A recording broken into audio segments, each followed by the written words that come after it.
1945, hiding out in South America, protected by money and powerful friends, hoping the world is forgotten by now. All the things he did in the Nazi death camps, the people that he tortured and killed. Why you could live your life and expect. Alright, welcome back everyone. Do you like the background? I'm pretty sure the neo-Nazis don't. They probably hate it. I wanted to wear this because it seems like that's reflective of both the alt-left and the alt-right. But I'm not a big fan of wearing this unless I'm going urban exploring to keep mold spores from getting into my lungs. So, something very interesting occurred to me when I was going through all of the alt-right, alt-left type stuff. And this has more to do with the neo-Nazi, alt-right, white nationalist aspect.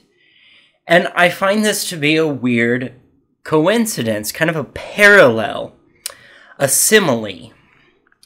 I know, everybody and their mother have compared the alt-left and the alt-right, saying they're basically the same because of socialism, because of thought policing,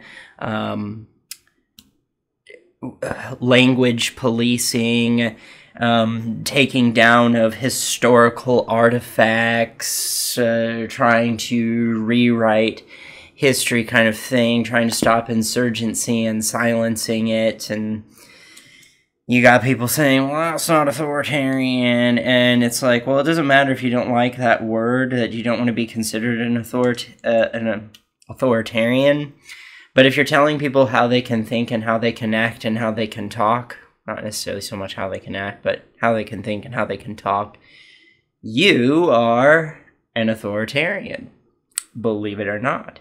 So even if, let's say, you have socialism and you have nominated somebody to oversee how resources are allocated to the public, that person is indeed a dictator. So they are dictating onto the people what they can and cannot consume in specific ways and manners. So that is authoritarian, whether you like that word or not. I mean, I personally am against murder and rape and all kinds of stuff. And those are authoritarian principles to myself. So, yeah, it's authoritarian. There's rational authoritarianism, believe it or not. So just because you call something authoritarian doesn't mean that it's irrational. But there are irrational forms of authoritarian. There are some that just are so restrictive you can't even fucking move. Now, so the interesting thing that occurred to me was that the white nationalist variety loves to talk about this white ethno-state, cleansing the world and saving the white race, blah, blah, blah, blah, blah. And that includes getting rid of genetic inferiority. Remember back when I did the video about a message to a theist from an anti-theist about nihilism, about Friedrich Nietzsche's nihilism, and I had the analogy of the whole cat thing. That's, you know, like respecting something that is inferior to you or even genetically inferior to you is called anti-Darwinianism.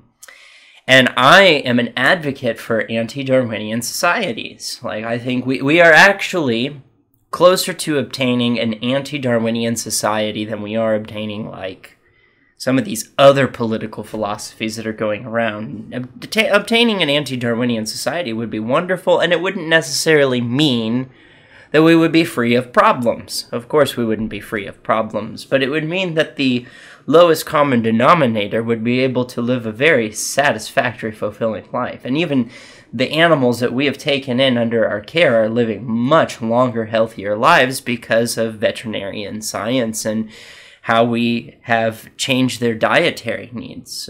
There's higher brand cat foods and dog foods and everything that have more of the nutrients that they need to survive, because cats, You can't be putting soy in cat food and thinking, well, it's protein, you know, so that'll do the trick. No. These are pure carnivores. They absolutely have to eat meat. So cats are actually living longer, like the domesticated house cats are living longer than they're even naturally supposed to because of veterinarian science.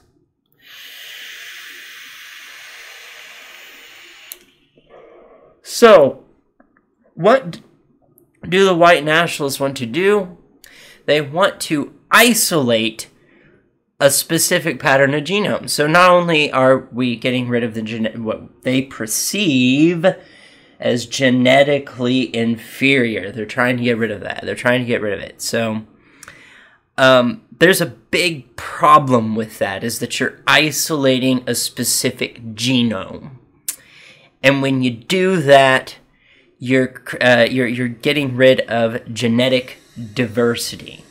Now, if you know anything about Darwinian science, about just genetics in general, it's not even just Darwin.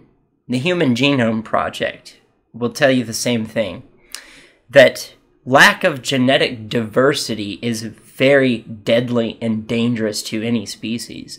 Now, if you isolate that kind of specific genetic genome into a great, like on the massive scale that these white nationalists want, you're talking about getting rid of genetic diversity, and ultimately you're going to end up with a lot of inbred, kind of nitwitty, you're going to have a lot of birth defects, a lot of mental retardation, a lot of problems are going to ensue from that because you are isolating genetics. And that's not good for any species. Genetic variance, the higher the genetic variance, the higher likelihood that species will be able to survive. In fact, it's quite interesting that the longer a species has been alive on Earth or been around on Earth, the higher genetic variance they have. Like, there's algae. Algae has higher genetic variance than human beings. Human beings have the lowest genetic diversity or variance in the entire animal kingdom.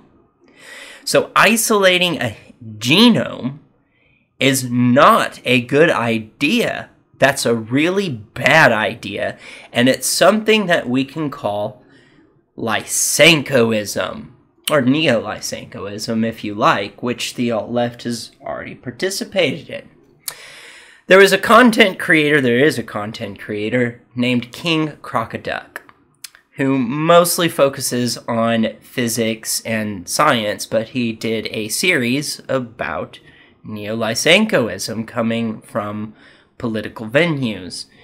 And I will leave the links to his video in the comment section or in the description, so you can go and watch that if you would like further education on what Lysenkoism is, and I would highly encourage you to do it because it's very fascinating, very interesting, and I'm all about people expanding and broadening their horizons and getting educated or learning new things. I'm not going to go over all of it. He does a fantastic job, and I think he's better qualified at being that he is an actual scientist.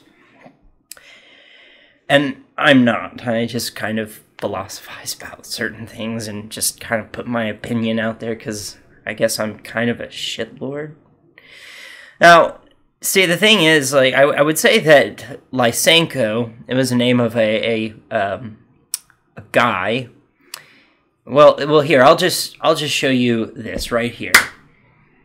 Lysenkoism was a political campaign conducted by Lysenko, his followers, and Soviet authorities against genetics and science-based agriculture. Lysenko served as the director of the Soviet Union's Lenin All-Union Academy of Agricultural Sciences.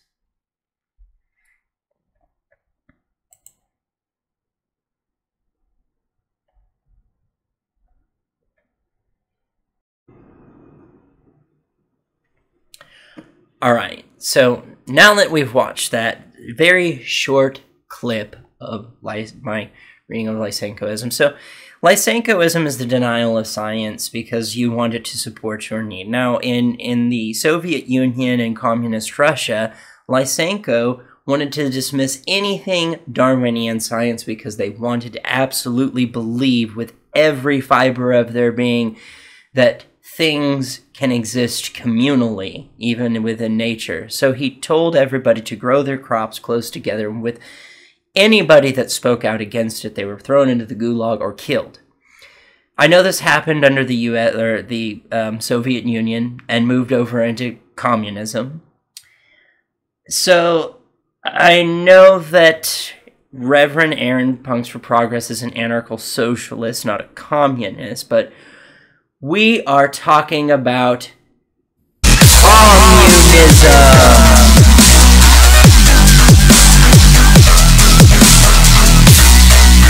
All right, so that's where the term comes from, the Lysenkoism. The Lysenkoism is ultimately something that came out of the Soviet Union and communism. And it's the denial of science. So I find it very interesting. So, okay, so the alt-left, what we perceive as the alt-left, which is communists, socialists, Marxists, anarcho-socialists, they do kind of a neo-Lysenkoism, the denial of, let's say, human biology when it comes to gender. This is a form of neo-Lysenkoism. Well, the alt-right's doing that by saying that we should have a white ethno-state and talk about this ethnic cleansing type shit. And what that'll do is it'll isolate a particular genome, and that's just not good because you're getting rid of genetic variance and genetic diversity. Believe it or not, biracial coupling is really, really, really healthy for the human species. For humanity as a whole, to carry humanity through the oceans of time, it's healthy for us to do that. It'll improve our immune system. It'll improve genetic inadequacies. Those things will start to go away if we continue to interracially couple and breed. It'll increase genetic variance. That's a good thing. But according to these white nationalists, they are the superior race. Well, no, actually, not. Not so. Actually, the whole blonde hair, blue eyes, pale skin concept is very, very close to albinoism. And albinoism does not have a very high likelihood of survival rates. You could go and look that up in your free time, but it's a true story. So it's like they don't want to pay attention to real science and what we do understand about genetics. They want to push it aside for their own agenda. So they're looking for confirmation bias. So they're only going to look at science if it confirms what they believe. If it doesn't confirm what they believe, they toss it away like it's nothing. And unfortunately, science doesn't give a damn about how you feel because the world reacts the way that it does. These are the rules, laws of nature and physics, and we can't escape them. We can use them to our advantage to perceivably escape them like an aeroplane. An aeroplane isn't really defying gravity. We're using what we know about physics and nature to manipulate things so that we can create something that can essentially fly. But we're not breaking the laws of physics and nature by any way, shape, or form. But if you actually isolate a genome, doesn't matter how much science you do, you're going to inevitably end up with less and less genetic variance and end up inbreeding. Do we need to bring up the concept of the blue bloods with the royal monarchies that have happened over centuries ago? Because you ended up with a lot of birth defects. A lot. And that's what you're talking about doing. Genetic diversity is important to a species' survival. Even if you, like inbreeding, we've done this with dogs, even with canine species, and there's specific breeds. Actually, like looking at pit bulls, like they have a low life expectancy because of the lack of genetic variance that they have. They have dwarfism in there and all kinds of other genetic inefficiencies that cause them to die early in life. So, I know many people have made the comparisons that, you know, the alt-left, alt-right are basically mirror images of each other, and we've made lots of comparisons to show that. You can find charts of it out there. You can do that in your own time. Maybe I'll have one posted up here. If you didn't see anything, then I didn't grab one, and if you did, then I did.